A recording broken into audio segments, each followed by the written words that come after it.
My name is Anna DeZingle. Hi there, my name is Anna DeZingle. This is my first official Google Hangout, and I'm really excited to talk to you guys today about making videos for your blog. I'm a blogger, and I blog at babbledabbledoo.com, and lately I've found that video has been one of the best things that I have done for my blog. It's just an added layer of creativity that I can add, that I can bring to my blog posts. Videos are fantastic for Facebook reach. They will just blow your mind when you start uploading them to Facebook, and videos are great obviously for YouTube. So I think this is a tool that I have personally found has changed my blogging life completely, and I wanted to share basically. I'm going to do this in two parts. Today I'm going to talk about how to make a simple video for your blog, and then I'm going to reconvene at a later time and talk to you guys a little bit more about why you might want to make videos for your blog and how you can use them for social media. So today we're just going to focus on making a video for your blog, because I get a lot of people questioning me as to, well, I don't even know where to begin. How can I make videos? This seems like a really cool thing I want to get into, but I just don't know where to start. So I decided that I would share some of my process with you guys, and maybe that will help you or inspire you to start making videos for your blog. So let's start with the basics. Selecting a project for video. The thing about video is that it's a great opportunity to tell a little story. So while a lot of bloggers are used to putting photos on their posts to enhance, to show a project and showcase it, videos are a great way to similarly showcase it, but at the same time you get to tell a little bit more of a fluid story, and they can be really effective in that. They're great for so many activities and projects. You can actually show the hands-on, the way it's working, the action, the excitement that your kids or you have when you make the item or do the project. So I highly suggest that if you're just starting with video and you don't know where to begin, select a project that would look good on camera. Select a project that has action to it, that is going to look cool when you actually film it as a live action shoot rather than just an image. So start with that. Start with maybe one of your most popular posts, or go through your popular posts and figure out which one probably would look nice as a video, and then go ahead and make a video for it and just do it. The biggest stumbling block I see a lot of people having is just starting for the first time. So I suggest just select a video or a project that you want to try, and set aside like an hour and do the video. Make it. Just make it. If it doesn't look good, that's fine. It's all a learning process, and the more you do it, the better you're going to get. But you have to start somewhere.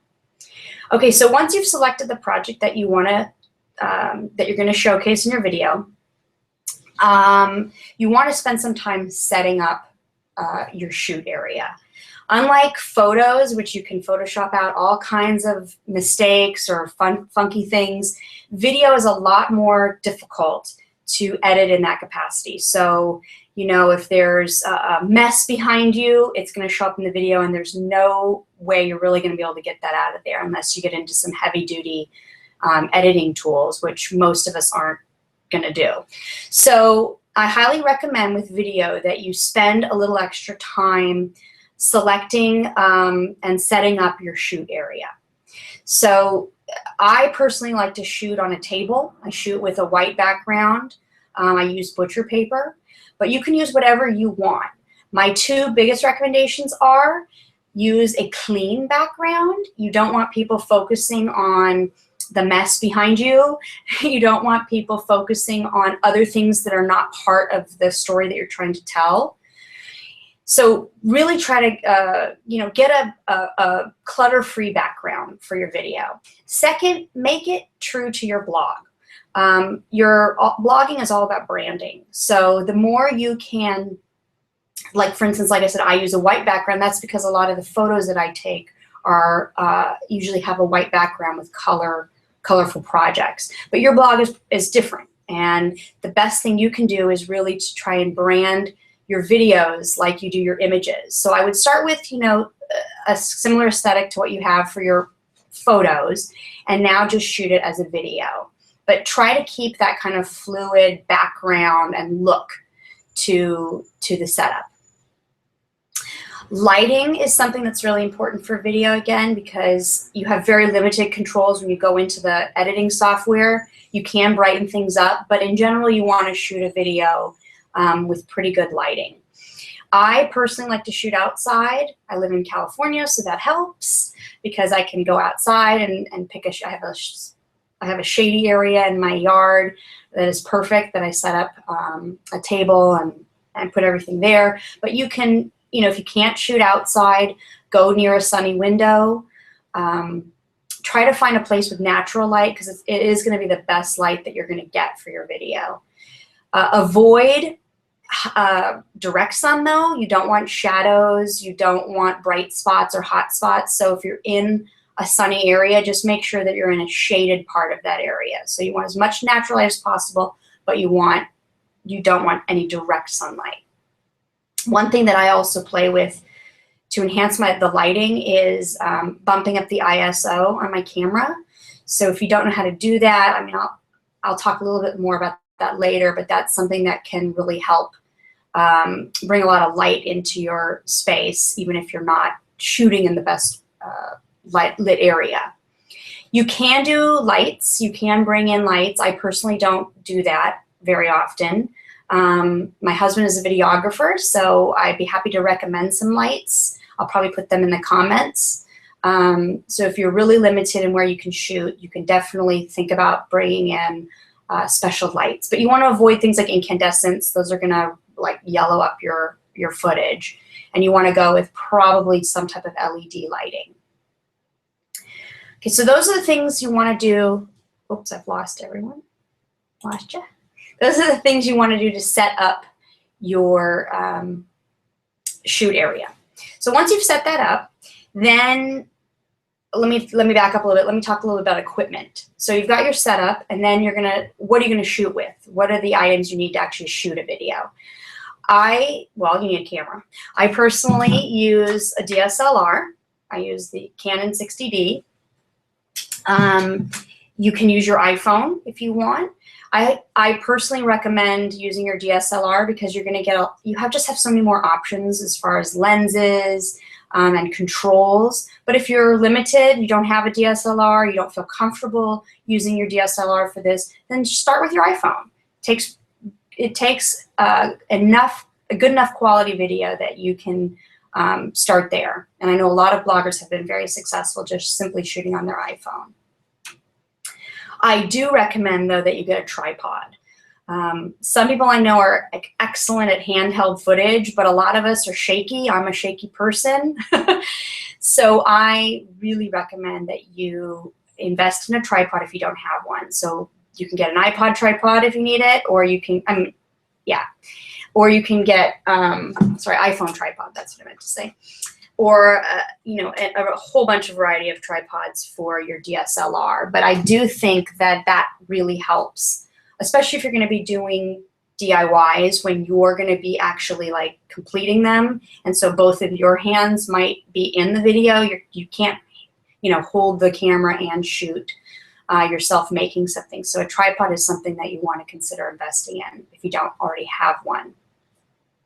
Another thing I often get asked about is how do I get these overhead shots of projects. I do use a jib that my husband has, but you can also buy a tripod arm. And basically that's like an arm that projects out from the tripod and allows you to adjust your camera so that it's in this type of a position. So if you find that you're going to be doing a lot of that type of shooting and videos, you might want to consider investing in one of those. They're not that expensive. And again, I think I'll add some links at the bottom of in the comments. Okay, so those are the two main pieces of equipment that I personally find you need. obviously the camera, and then I highly recommend the tripod. Okay, so now you have those things. You're going to take your camera and your tripod, get it set up around your shoot area, and then you're going to position your project in the shoot area, and you're just going to start filming. I know it's the hardest thing to do is to just start filming, but you just got to, you know, press record and go. The thing about video is you're going to do more than one shoot. I have not shot a video yet that was completed in one simple shoot. I've done reshoots. I've done some shoots that go really well and I capture it in a couple shots, but just start shooting. And I highly recommend you just leave the camera going, because you can always, you're gonna end up editing this in iMovie or another editing software, and just don't worry about, you know, the clips. Just keep shooting and trying things out while the camera's rolling. One of the first things I do when I set up my camera is I put my camera on my tripod, and focus is one of the big challenges with video. Most DSLRs, at least that I'm aware of, they don't necessarily, they may have an autofocus, you know, button on your lens, but they don't necessarily autofocus when you're shooting. So what you're going to probably end up doing is doing a manual focus, which is a little bit scary at first. So what you want to do is when you set up your camera, you're going to set it in the tripod. You're going to position your, you know, project on the shooting area, and then you want to, you know, zoom in, adjust the image, and then there's this special thing. I think this is available on many DSLRs. It's I'll hold it up here to the camera. It's a magnifying glass feature. That magnifying glass feature allows you to zoom in temporarily to the area that you're focusing on, and you can then adjust your focus and then press the magnifying out button and it will zoom you back out. So now you would have a focused image, and you can be sure of it, because it's really hard to tell on your little screen whether or not this image is indeed in focus. So if you have that feature, I would look for it on your DSLR. If you aren't sure where it is, then look up, I don't know the technical term, but I call it the magnifying glass feature. And that's really important, I think, for shooting video. So once you have your focus set up, your project set up, you can start shooting, as I said. And what I recommend is that you do more than one angle. You can certainly do a DIY with just one angle, one overhead, simple, done. I find that the videos that I make really benefit from multiple angles. So I try to shoot, you know, an overhead. I try to shoot low. I might shoot different things. I might use different lenses. On some projects, I use a macro lens so I can really zoom in there and get a close-up shot of what I want. I find that having a few extra shots, extra angles, adds a lot of variety to your videos and can really enhance it. Again, it's not necessary for you to do, but I think they add a little extra level of professionalism. And if you do start making more of these videos, it's something to consider in your shoots. Okay, so I've covered clips, angles, lenses, focus. So basically you're going to shoot. You're going to shoot a lot of video, and then you're going to be taking it into your computer. So how do you do that? Most of us, you know, work with, if you're working with a DSLR, you're going to end up with your your card. I'm sure my husband would love for me to use a technical term for this. Your SD card. I personally put this into the side of my my Mac, and then I, you know, copy the footage from my from this SD card onto a separate folder, or into a separate folder on my computer, and then I go into iMovie, and then I import the clips that I want to use for my video. So now I'm going to actually switch over to iMovie. See if you, let me make sure I can do this. Screen share. I'm going to share my desktop with you.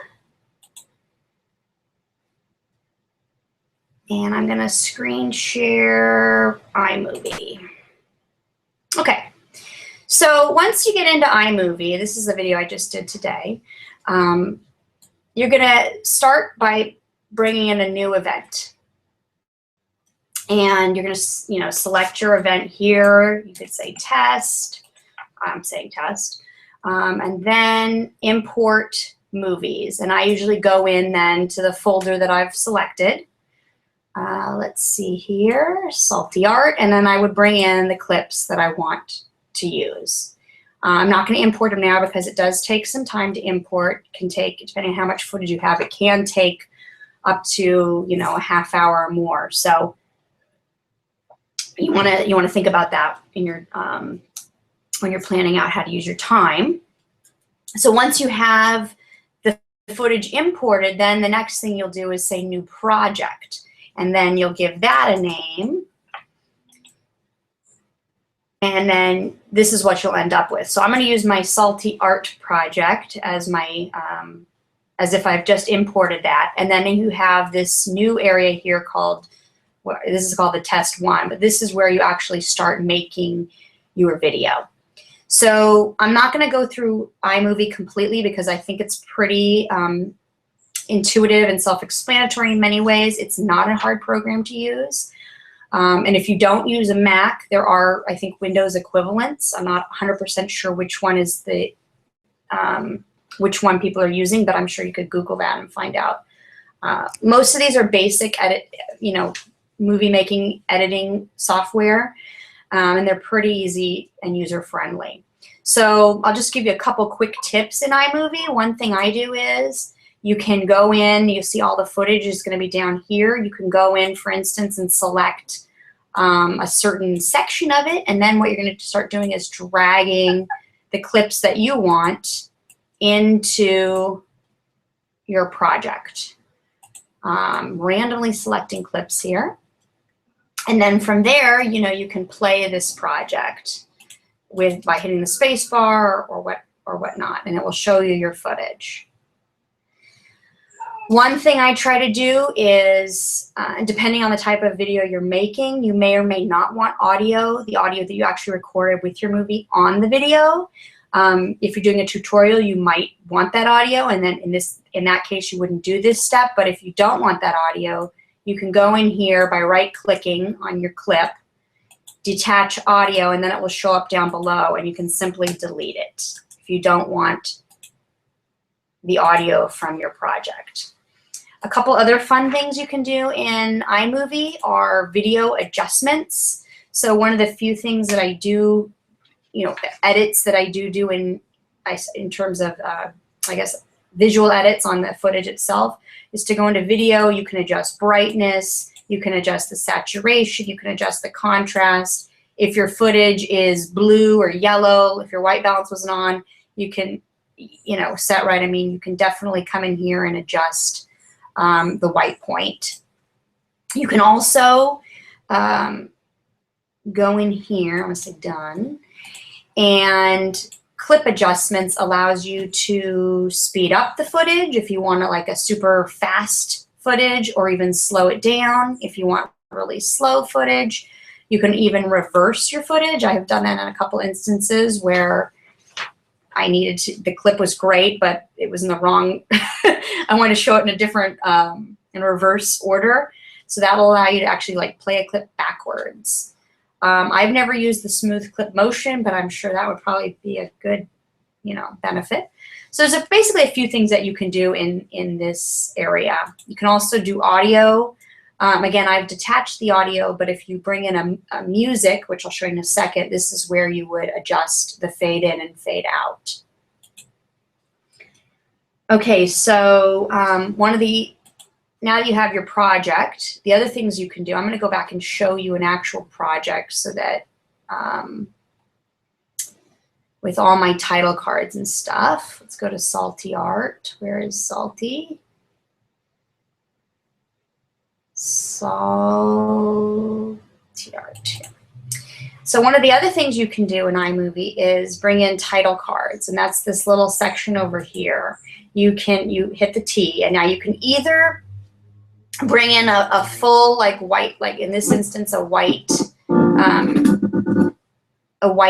oops, where are we?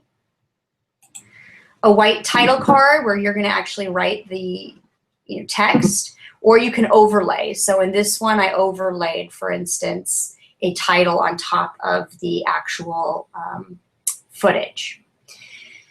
You can also go in I like to brand my projects at the end and add a title card at the end.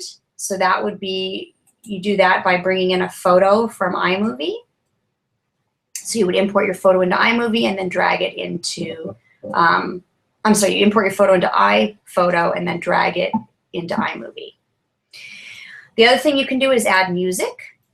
So you can go through anything that's in your music collection can be imported into your movie. So that's where if you're going to overlay music, you'll basically do that. You'll select, let's do the one I did for this one was called Living with Less. So you come in here, select it, and then all you're going to do is drag it onto your project. And that's how you import it. One thing to note about music is that you definitely want to go with licensed music. The internet, YouTube, Facebook, they will take down any movie that is using unlicensed, copyright infringing music. So definitely consider, if you plan on using music, going to either a royalty-free site that either has free music or you can actually pay for it. I do a combination just depending on what I'm finding. Okay, so, and I'll share a couple links too in the comments about good places for free music. So then when you're done with your movie, you're gonna have it all set up here. You're gonna clip it. And by the way, one thing I didn't cover was adjusting. Here, let me go back here to test. You can come in here and actually like clip, you can trim your clip. You can split it if you want to split it into two. If you want to say, for instance, move this section over here. So now you've got this coming and it's going to split to that. Then you can go back to what you had. There's a lot of different options you can do with the clips themselves. And any clip that you use is shown as a highlighted section down here in the event area. Okay, so once you're done with your video, you're going to export it. I go to Share, Export Movie. I never do an export directly to any of these other, to YouTube or whatnot. I generally pick the HD, the highest setting that I can, and then I would hit Export. And then it starts exporting your project. From there, it's going to generate a .mov file, and that's the file that I use to upload to various social media. I upload to Facebook, that file to Facebook, and then I upload that file into YouTube. Okay, so now I'm going to stop screen sharing. Let's get back to you guys. Stop screen sharing. Here I am again. Okay, so that's how you basically set up and shoot and edit a movie. I guess I covered that pretty quick, actually. What I do want to show you, in addition to, in addition to this, is how to embed this file into your blog post. So I'm going to go back to the screen share. Sorry about that. Let me just pull up my new window and pull up my YouTube channel, and I'll show you how to do this.